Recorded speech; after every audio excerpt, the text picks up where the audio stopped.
जय हिंद। इस वीडियो हम देखेंगे ब्रिटिश काल में कंपनी के प्रमुख गवर्नर जनरल, जिसमें गवर्नर जनरल को गवर्नर जनरल तथा वायसराय के रूप में जाना जाता था। इसके पीछे के क्या कारण थे, सभी विषयों पर विस्तृत रूप से चर्चा होगी। ईस्ट इंडिया कंपनी सन 31 दिसंबर 1599 में एक व्यापारिक कंपनी के रूप में भारत आई तथा 1757 तक, सबसे पहले 1717 में फारूक शहर के काम पर इसे बंगाल, बिहार तथा उड़ीसा में स्वतंत्र व्यापार का अधिकार प्राप्त हो गया तथा 1757 इसने दीवानी अधिकारी प्राप्त कर ली, जो कि 1757 के प्लासी युद्ध के बाद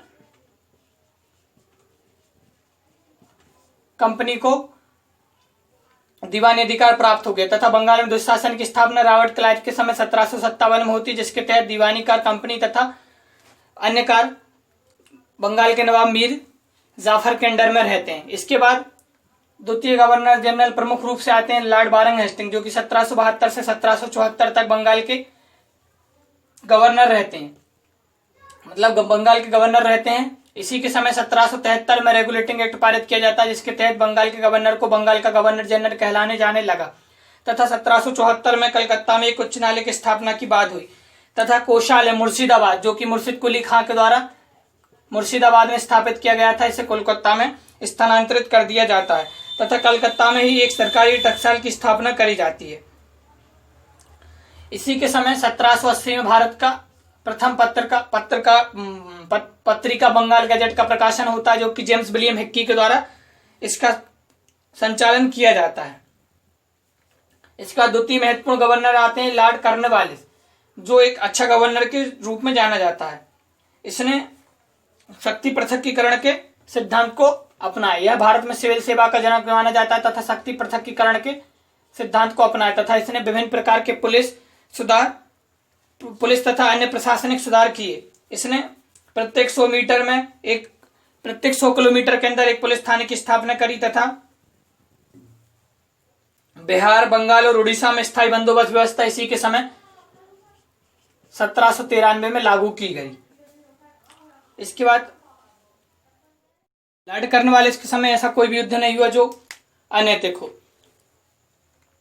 इसके बाद जॉन सॉरी और अन्य गवर्नर जनरल आते हैं। उसके बाद फिर प्रमुख गवर्नर जनरल आता है लॉर्ड बेलेजली। लॉर्ड बेलेजली ने सहायक संधि नीति का अपना अनुसरण किया। इसमें हम प्रमुख गवर्नर जनरल को देख रहे हैं।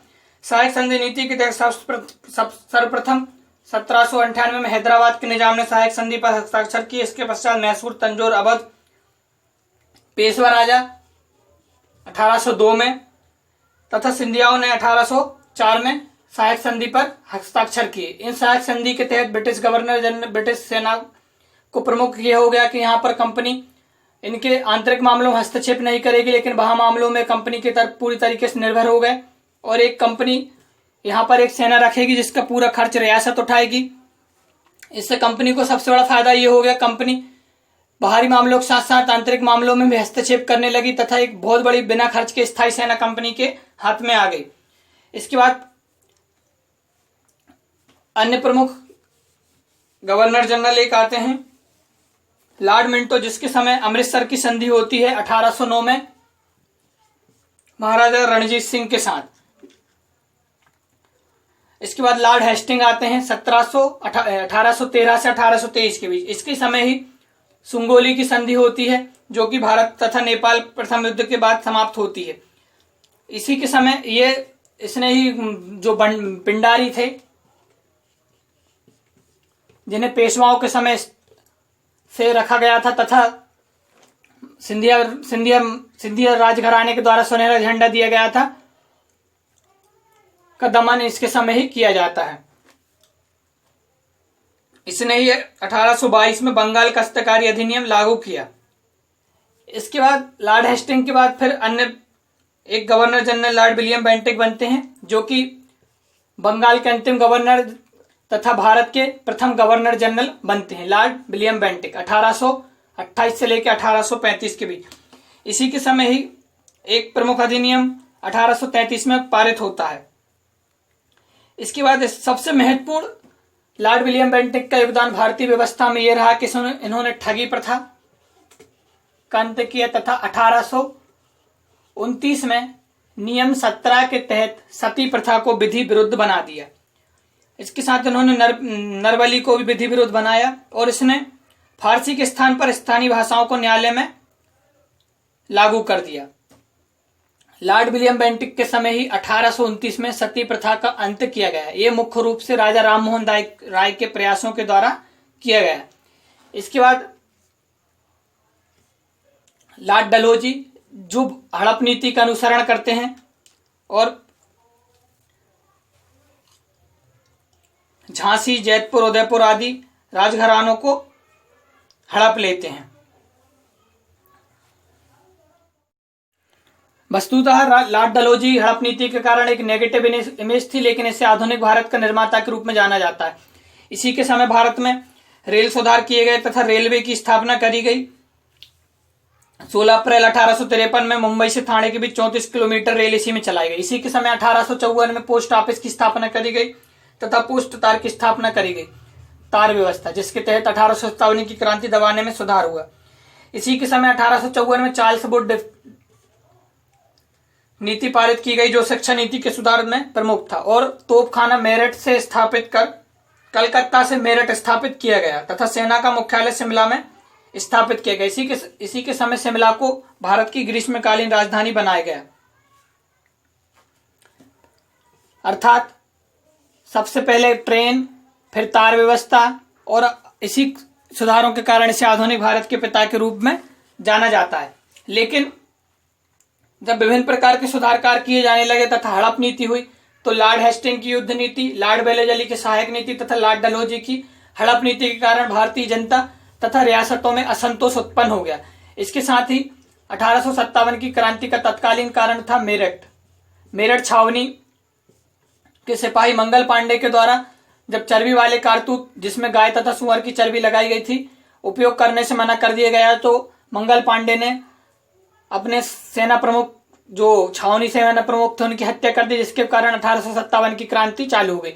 1857 की क्रांति जो कि 31 मई को प्रारंभ होने वाली थी, लेकिन इसे 10 मई को प्रारंभ कर दिया, जिसके कारण यह असफल हो गई। और इसमें झांसी की रानी, तात्या टोपे, नाना साहब सभी लोगों ने भाग लिया, लेकिन कालांतर में सभी लोग इतिहास के पन्नों में वीरगति को प्राप्त हुए। इसके बाद ब्रिटिश गवर्नर तथा कंपनी और ब्रिटिश सरकार को ये चीज समझ में आ गई कि अब भारतीयों के शासन भारतीयों के सहयोग के बिना नहीं किया जा सकता। इसके बाद 1858 में भारत शासन अधिनियम पारित किया गया, जिससे भारत के शासन को अच्छा बनाने वाला अधिनियम कहा जाता है, जो कि ऐसा है नहीं। इसके बाद वायसराय के पद को हटाकर गवर्नर जनरल के पद को हटाकर वायसराय पद की स्थापना करी गई तथा एक नए सचिव, भारत सचिव पद की स्थापना करी गई। 1857 से पहले governor general east India company के प्रति उत्तरदायी थे, लेकिन 1857 के बाद वायसराय ब्रिटिश कंपनी के अधीन हो गए।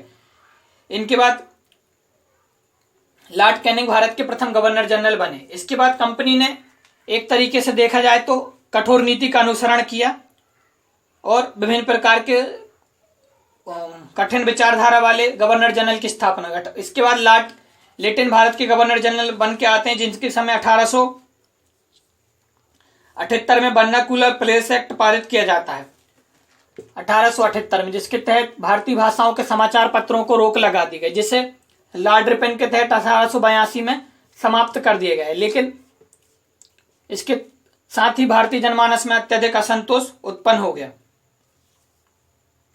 और इसी के समय सिविल सेवा की उम्र 21 से घटाकर 19 वर्ष कर दी गई।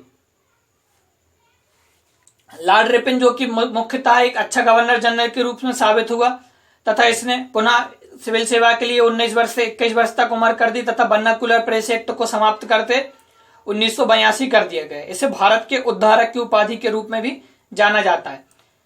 इसके बाद अन्य गवर्नर जनरल लॉर्ड डफरिंग है, जिसके समय 1885 में भारतीय राष्ट्रीय कांग्रेस की स्थापना होती है। इसके बाद लॉर्ड कर्जन भारत के गवर्नर जनरल बन के आते हैं, जिनके समय 1905 में बंगाल का विभाजन किया जाता। बंगाल के विभाजन को मुख्य रूप से करने का इनका ये था, ये बंगाल है तो पूर्वी बंगाल में मुस्लिम ज्यादा थे, पश्चिमी बंगाल में हिंदू ज्यादा थे, तो ये फूट डालो राज करो की नीति का अनुसरण करना चाहते थे। लेकिन इनका कहना यह था कि बंगाल प्रशासनिक दृष्टि से बहुत बड़ा है, इसके कारण इसका विभाजन कर दिया जाना चाहिए, जो कि 1911 में फिर इसे वापस ले लिया गया था।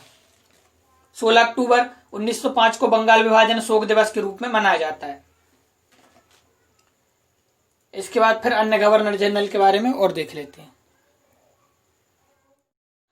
1857 की क्रांति तथा कांग्रेस की स्थापना 1885 के बाद ब्रिटिश सरकार को अनुभव हो गया कि अब भारतीयों पर राज करना अत्यधिक समय तक सफल नहीं हो पाएंगे। इसके कारण इन्होंने फूट डालो राज करो की नीति का प्रोत्साहन किया। सर्वप्रथम इन्होंने 1905 में बंगाल विभाजन किया, जो 16 अक्टूबर 1905 को लागू हुआ। इस दिन बंगाल में शोक दिवस के रूप में मनाया गया। लेकिन इसके बाद जब ये फूट डालो की नीति का अनुसरण विफल रहे तो फिर इन्होंने 1909 में पार्लियामेंटो सुधार अधिनियम पारित किया, जिसके तहत मुसलमानों के लिए पृथक निर्वाचन पारित किया गया। इससे पहले इन्होंने 1907 में आगा खां तथा सलीमुल्लाह खां के नेतृत्व में मुस्लिम लीग की स्थापना करी, जो कि पूर्णतः अंग्रेजों के अधीन थी